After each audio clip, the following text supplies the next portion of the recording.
भोजन दाहिने स्वर में ही करना चाहिए और दाहिना स्वर अर्थात दाहिनी नाक यदि ना चल रही हो तो भोजन नहीं करना चाहिए।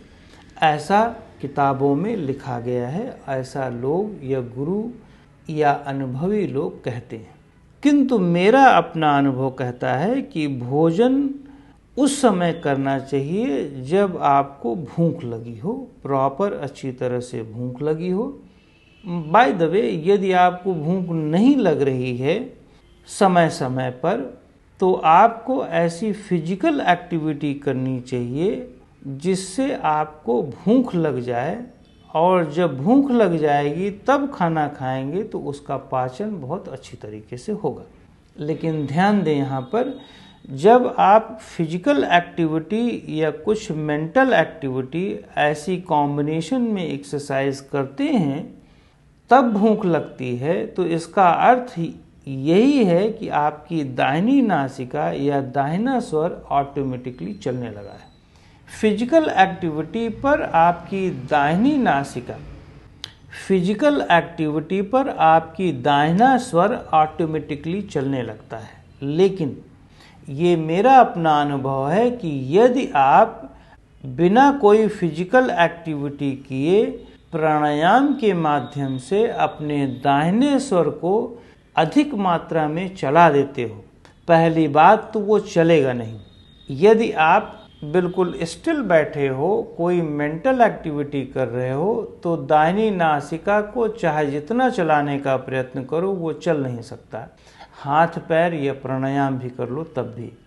यदि किसी तरह चल भी जाए 2-4-10 मिनट के लिए और आप भोजन कर भी लो, तब भी वो सफलता नहीं मिलेगी। उसका कारण क्या है कि पूरे शरीर के अंदर वो दाहिना स्वर तब तक एक्टिवेट नहीं हो पाएगा जब तक कोई एक्टिविटी नाड़ी की नहीं होती, तब तक जब तक आपकी फिजिकल एक्टिविटी कोई नहीं होती, चाहे वो स्पाइन की हो, चाहे वो और कोई मसल्स की एक्टिविटी हो। लेकिन जो आम धारणा है कि हम शायद दाहिनी नासिका से सांस को अंदर भरेंगे और दाहिनी नासिका से सांस को बाहर निकाल देंगे कई मिनट तक तो शायद वो चल जाएगी, ऐसा कम देखने को मिलता है।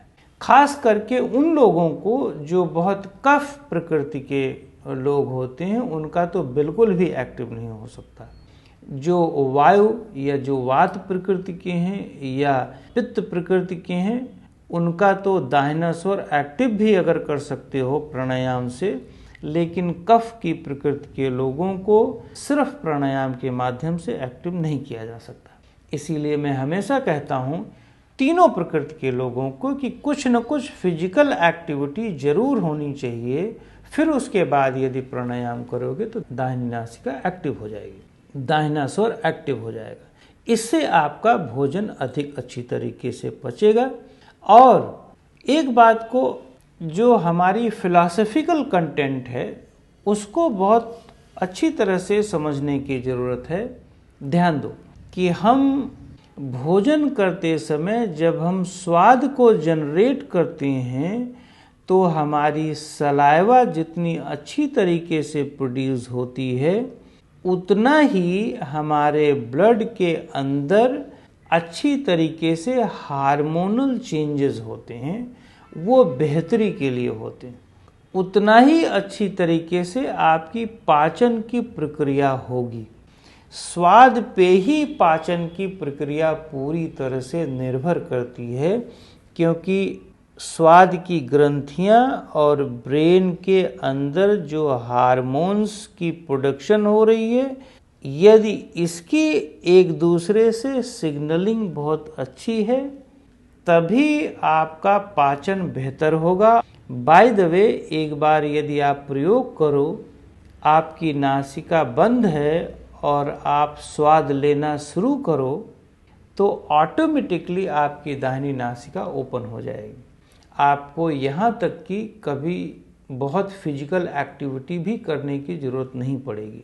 कभी कभी यदि आप अपने व्यवहार में प्रयोग करके देखो, कोई भोजन की स्मेल आ रही हो, आप अपने व्यवहार में प्रयोग करके देखो, आपको यदि भूख न लगी हो, बिल्कुल भी भूख न लगी हो और यदि आपको उसी समय किसी भी भोजन की स्मेल आ रही हो, बहुत अच्छी स्मेल आ रही हो, तो ऑटोमेटिकली उस स्मेल से ब्रेन के अंदर एक ऐसी हार्मोनल सीक्रेशंस प्रारंभ होती है जिससे ऑटोमेटिकली आपकी नासिका एक्टिव हो जाती है, आपको भूख लग जाती है। तो आप नोट करें, या तो फिजिकल एक्टिविटी करें या तो कोई ऐसी इन्वायरमेंट क्रिएट करें जिससे आपके अंदर हार्मोनल सीक्रेशंस होनी शुरू हो जाए। मेरे अपने अनुभव में फिजिकल एक्टिविटी नेसेसरी है, बहुत आवश्यक है, लेकिन इस तरीके की एक हार्मोनल सीक्रेशन की एक प्रक्रिया भी होनी चाहिए, वो आवश्यक है जिससे हमारा पाचन हो जाए।